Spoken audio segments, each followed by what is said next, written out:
Now then, Vinyl Monkey here.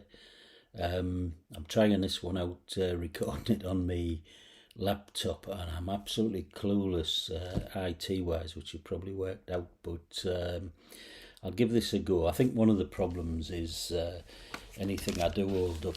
I think, to me anyway, it looks like it's sort of coming out backwards. So you'd have to be able to read backwards to be able to decipher things. But anyway, I don't know whether that's the only problem, whether this will work at all, but whether it'll go up on YouTube. But we'll see. You probably think I've been having a well-earned rest since I completed my tour, alphabetical tour through my vinyl collection with Warren Zevon and Zed a couple of weeks back, 2 or 3 weeks back. But you'd be wrong, actually, because it's been all go here in the Vinyl Monkey man cave.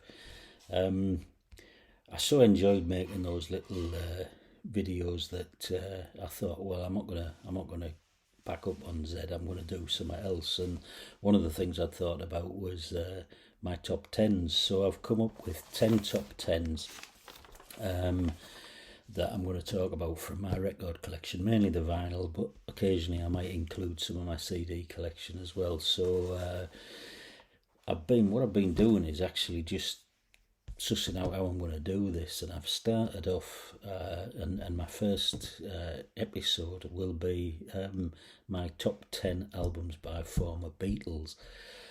But what that's involved me doing is, in an inordinate amount of time, actually digging out and listening to all of those albums. And I think I've got 20 odd albums. I haven't got all of their albums by George, John, Paul, Ringo, but I've got many of them, and many of what's considered their better ones. So, but it's my top 10 out of the ones I've got.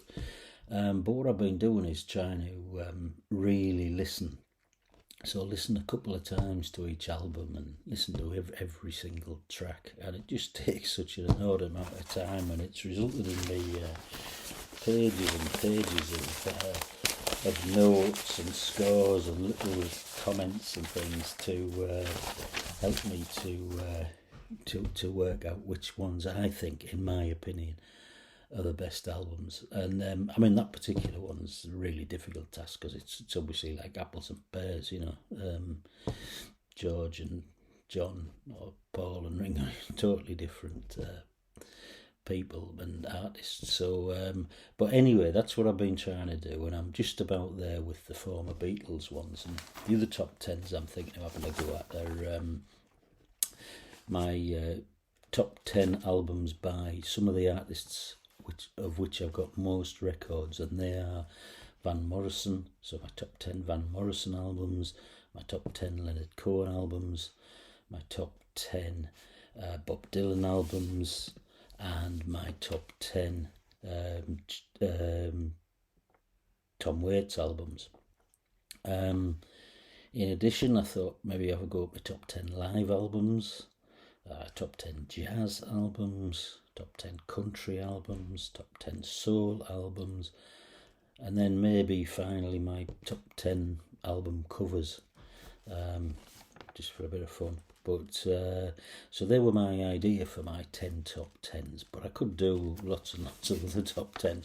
And the good thing about this is it's all just opinion. I try to include some sort of facts in the A to Z tour, some of which I obviously got wrong, but this one's just opinions. It's just what I think, and hopefully will invite some comment and argument and suggestions that I go away and listen to something again.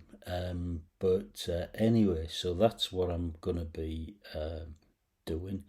I'm going to now test out whether this has worked. I'm into about 4 minutes. One of the problems with my camera is for some reason, it doesn't like to hear me rambling on for more than about 12 or 13 minutes, sometimes 14, but it just sort of cuts me off at some arbitrary time, somewhere in that region, anywhere between 12, 13, 14, 15 minutes, and it's quite difficult to gauge where you're at with that. So I'll see if this works. If it does, that's it, job cracked. If not, I'll have to go back to the camera and just keep half an eye on the watch. But it will be hard to talk about 10 albums in 12 minutes, I suppose. But anyway, hey ho. So hopefully in the next couple of days, my first one, my top 10 albums by former Beatles, will be up on YouTube, and hope you might give it a watch. Okie doke. Cheers. Bye.